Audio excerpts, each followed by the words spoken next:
እንዴት በገዛ ልጁና እህቱ ላይ ይሄን ያህል ይጨክናል? በትላንትናው ዕለት በእናቷና በወንድሟ ምክንያት አንዲት እህታችን በሚያሳዝን ሁኔታ ራሷን አጥፍታም ተገኝታለች። ታዲያ ራሷን ያጠፋችው እህታችንም ትዕግስት ሰጠም ትባላለች። ለብዙ ዓመታት ውጭ ሀገር ቆይታ ወደ ሀገሯ ስትመለስ የሰራችው ቤትና ያፈራችው ንብረት በሙሉ እናቷና የገዛ ወንድሟ አባክነው አጥፍተው ይጠብቋታል። ታዲያ ንብረቷና ገንዘቧን በተመለከተ ስትጠይቃቸው እንደለመድሹ ሸቃቅለሽ ቢ የሚል ልብ የሚሰብር ቃላትም እጅግ አሳዛኝና ልብ ሰባሪ የሆነ ዜና ተሰምተዋል። እህታችን ትዕግስት ሰጠ ትባላለች። የአረብ ሀገር የበርካታ ዓመታት ነዋሪ የነበረች ሲሆን የቡታጅራ ልዩ ስሙ ኬላ አካባቢ ተወላጅ ነች። ከብዙ ዓመታት የውጭ ሀገር ቆይታ በኋላ ወደ ሀገሯ ስትመለስ ያፈራችውን ንብረት በሙሉ ያሰራችውን ቤት ሳይቀር ወንድሟና እናቷ አውድመውና አባክነው ሲጠብቋት አገኘች። ንብረቷና ገንዘቧን በተመለከተ ስትጠይቃቸው እንደለመድሽው ሸቃቅለሽ ቢ የሚል ልብ ሰባሪ ቃል ሰነዘሩ። እጅግ አሳዛኝ ዜና ነው በአሁኑ ሰዓት የተሰማው። አንዲት ሴት ብዙ ዓመት አረብ ሀገር ለፍታ ወደ ሀገር ስትመለስ ቤተሰቦቿ ገንዘቧን ጨርሶ በስሟ ያለውን ቤት ሸጠው ነበር የጠበቋት። እሷም እንግዲህ ገንዘቤስ ንብረቴስ ስትል እነሱም እንደዚህ ነበር ያልባት። እንደለመድሽው ሸቃቅለሽ ቢ በማለት እንግዲህ በዚህ ንግግራቸው ልቧ ተነክቶ የአእምሮ ህመም አጋጥሟት ወደ ጸበል ትሄድና ጸበልን ብዙ ጊዜ ቆይታ በስተመጨረሻ በትላንትናው ዕለት እንግዲህ ራሷን አጥፍታለች። አረብ ሀገር ያላችሁ ወንድም እህቶቼ እንግዲህ ጊዜው ከፍቷል፣ ጥንቃቄ አድርጉ። ይህንንም ታሪክ እንግዲህ የነገርኳችሁ ትማሩበታላችሁ ብዬ ነው። መልካም ምሽት። አቤት አቤት አቤት አቤት! ይሄ የምንሰማው ሁሉ ተረት አይደለም፣ በጣም እየሆነ ያለ ነገር ነው። ብዙ ቀን እኔ ያወራለሁ፣ አንዳንድ ቀን ትሰሙኛላችሁ፣ አንዳንድ ቀን አሰሙኝም። ሰላም አለይኩም ወራህመቱላሂ ወበረካቱ። ሰላም ምርጦች፣ እንዴት ናችሁ? ሰላም ናችሁ ወይ? ያላችሁበት ሰላማችሁ ብዙ ይበል። እንግዲህ ሰው ሊለወጥ ከሀገር ይወጣል። የሚወደው እናት አባቱን ከሚወደው ልጁን ከብዙ ነገር ተነጥላችሁ ትሄዳላችሁ። ከትምህርታችሁ፣ ከልጅነታችሁ ሁሉ ነገር ሄዳችሁ ስንት ዓመት ሙሉ ለፍታችሁ አላማ አለን፣ ቤት አለን፣ ቤተሰብ አለን ብላችሁ ከሁሉም ውጭ ሆናችሁ በ20 ዓመት ወይ በ15 ዓመት ወይ በ10 ዓመት ያንን ነገር ልትረዱ ትችላላችሁና እቼታችን እንግዲህ ብዙ ነገር ነው። እኔ በዚህ ሳልሰራ እንዳልፍ ብዬ ነው እንጂ እንዳላልፍ በቃ ይሄንን ሳልናገረው እኔ ብዙ ጊዜ የምለፈልፈው ነገር ስለሆነ ብዙ ጊዜ እስቲ ይሄን ነገር ሳላወራበት እንዳላልፍ ብዬ ነው። እንግዲህ ትናንትና ነው ይሄ ነገር የተፈጠረው። ሁላችሁም ቲክቶክ ላይ አንዳንድ ልጆች ዜና ሰርተውበታል፣ አይታችኋል። ከዚህ በፊትም ይሄ ታሪክ ብዙ ጊዜ ተወርቷል። ይሄ ነገር እውነት አይደለም፣ እየተሰራ ያለና ተረጋግጦ ብዙ ልጆች እንደዚህ ራሳቸውን እስከማጥፋት ደረጃ እየደረሱበት ያለ ትልቅ ነገር ነው። ምክንያቱም እኔ ራሱ እዚህ ጋር ስንት ሰው ማለት የሆነ ሰው እኮ እርዳታ አድርጋችሁ ደግፋችሁ መክራችሁ ብዙ ላታረጉ ትችላላችሁ አይደል? በቃ ሰው ስንት ዓመት ሰርቶ መጥቶ እዚህ ጋር እኔ እንደምላችሁ አላውቅም። እና እስቲ ያላችሁ እንኳን ይሄ ነገር ላይ እናንተ ላይ እንዳይደርስ እንድትጠነቀቁ ነው።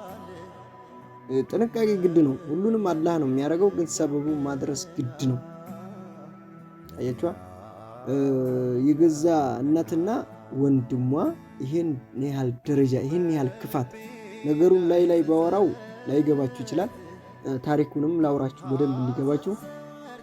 እንግዲህ እህታችን ስንት ዓመት የሰራችውን ገንዘብና ቤት ነበራት። ቤት ወንድሟ ይከዳታል። ገንዘብ ደግሞ ቤተሰብ ጋር ያስቀመጠችው እናቷ ጋር ገንዘቡ እንደሌለ ትረዳለች። ከዛ በኋላ ምን ሆነች? ራሷን አጠፋች። ከስንት ጊዜ በኋላ እንግዲህ ይሄን ነገር አውርዳ ምን አለ ይብላ። እናንተ ስንት ዓመት ሙሉ የለፋችሁበት ንብረታችሁን አታችሁ እንደለመርሽው ስሪና ብይ ስትባሉ እንዴት ነው? እንደለመርሽው ስሪና ብይ ነው የተባለችው እህታችን። አያችኋ? አለ የአንዲት ሙስሊም እህታችን እንደዚሁ ከዚህ በፊት አንድ ታሪክ አለ። እሷ ብዙ ገንዘብ ልካ ወደ ሀገር መታሰራ ጀምራለሁ ብላ ትመጣለች ከስንት ዓመት በኋላ። ከዛ አንድ ወንድሟ እናቷ ጋር ይኖራል። እሷ ገንዘቡን የምትልከው ለእናቷ ነው። ልክ ስትመጣ ገንዘብ ብላ ስትጠብቅ 30 ሺህ ብር ነው አካውንቷ ውስጥ የተገኘው። 30 ሺህ ብር እንግዲህ ምን ታደርግላታለች? እንግዲህ 2 ሚሊዮን ምናምን ብር አለኝ ብላ እሷ ትመጣለች። ያ ብር እንዴት ጨረሰባት? ወንድሟ ስራ ለስራበት እያለ ከእናቱ ይቀበላል። እናት ለልጇ አትጨክንም። ያችኛይቱ ትቃጠላለች በውጭ፣ እናቷ ደግሞ ለልጇ ትሰጣለች። ይሄም ልጅ ነው ልስራበት እያለ ይለወጣል እያለች እናት ካላት የራሷን እኮ ትሰጣለች፣ አትጨክንም፣ እናውቃለን።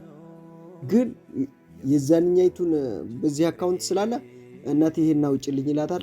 የሆነ ነገር በቃ ባጃጅም ገዛ፣ የሆነ ነገር ጀመረ፣ የሆነ ነገር ልስራ እያለ እየወሰደ ገንዘቡን 30 ሺህ ብር አካውንት ውስጥ ጠበቃት። ያቺ ልጅ ምን ለማድረግ ነው? ቤት አልሰራችም። የሆነ ስራ ከፍታለሁ፣ ስራ ጀምራለሁ ብላ ነው የመጣችው። አንዳንድ ልጆች እዚህ ሀገር መተን ቤተሰብ ጋር ልጆችም ጋር ከመጨቃጨቅ እዛው ሀገር ልበስብስ እያሉ አሁን ኢቃማ የጀመሩ ልጆች አሉ።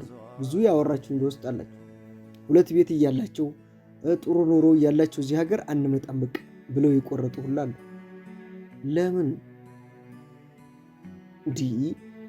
በጣም ነው የሚያሳዝነው። ወላሂ የሚሰማው ነገር የምናየው ነገር ወዴት እንደሚሄድ እኔ እንጃ።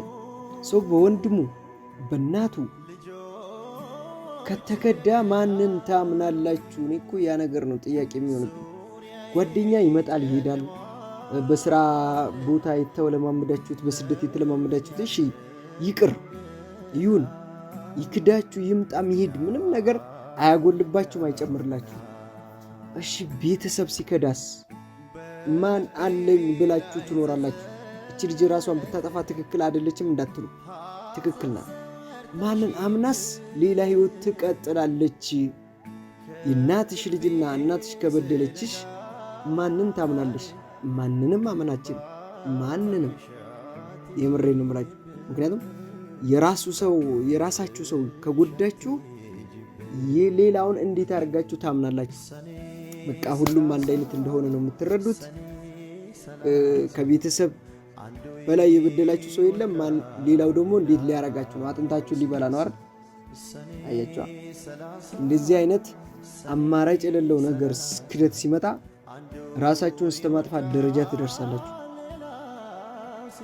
እና እህታችን በጣም ታሳዝናለች። እንደዚህ አይነት ነገር ዛሬም እኔ እንደ ታሪክ አውርቼው እሄዳለሁ። ነገም ሌላው አንድ እህታችን እንደዚህ ሆነች ሳይሆን እንዳይሆን መማር አለባችሁ። ይህ ህይወት ዛሬ ለሷ ደርሷት ከሆነ ጣፋንታዋ የእናንተ ጣፋንታ ወደፊት ምን መሆን እንዳለበት አሁኑኑ ሰርስራችሁ። ንብረታችን በማን ስም ነው? የምንልከው ገንዘብ አለ የለም? ንብረታችንን በማን ስም ማስቀመጥ አለብን? እንዴትስ አድርገን ገንዘባችንን እናስቀምጥ? እንዴትስ አድርገን ከባል ጋር ተማምነን ከባላችን ጋር እንዴትስ አድርገን ንብረታችንን እናፍራ ብላችሁ መንገድ ማውጣት አለባችሁ። እናንተ እየሰራችሁ በወር የሚመጣውን ገንዘብ ብቻ መጠበቅ ሳይሆን አገር ስትልኩት ስራው ምንድነው? አገር መጥቶ ምን ላርገው? እንዴት ነው ቋሚ ንብረት ለኔ ነገ ሄጄ ማገኘው ብላችሁ ይሄን ዲቴል ስሩበት። የሚጠቅምሽን ልንገርሽ፣ የምሬ ነው። እማታገኙትን ዝም ብላችሁ ወራችሁ ሲደርስ መላክ ወር ሲደርስ ሰዋኩ መጥቶ ደጃፍ ላይ ይቆማል። ገንዘብሽን ይዞ ይሄዳል፣ ይልካል። ደረሰ ይልካልሽ። ደረሰ ወይ? አዎ ደረሰ ወይ? አዎ። ግን ወይ ደረሰ የምትሰሩትን ቤትም ከሆነ ነገ በማን ስም ነው? እንዴትስ የእናንተ ሊሆን ይችላል?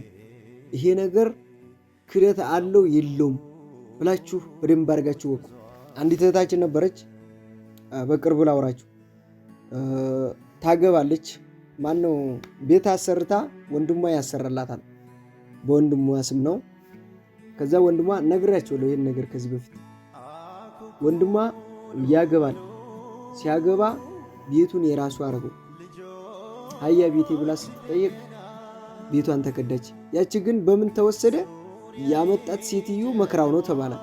ሴትዮም ትምከር፣ የተገባችውም ሴትዮም ትምከር። ግን እሱ እህቱን ከዳ ነው።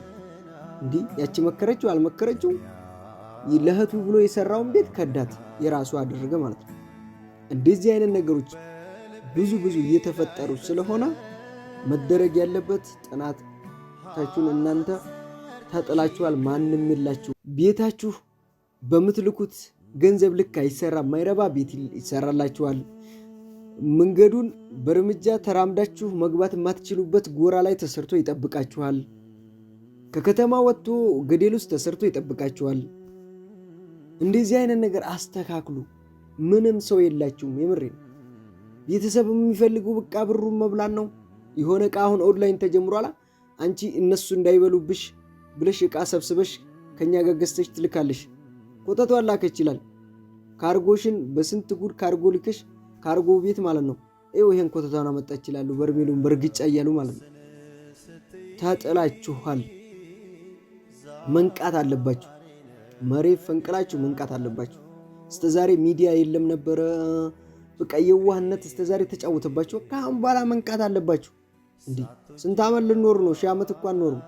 የአንድ ዓመት ገንዘባችሁን ግን ጠንቀቃችሁ ማንጋ እንደሚሄድና ምን ማድረግ እንዳለባችሁ ማወቅ አለባችሁ። ይሄ የኔ ምክር ነው። ከተመቻችሁ ላይክ አድርጉኝ። በጣም ስላሳዘነኝ ነው ታሪኩ የመጣሁት። ይመቻችሁ።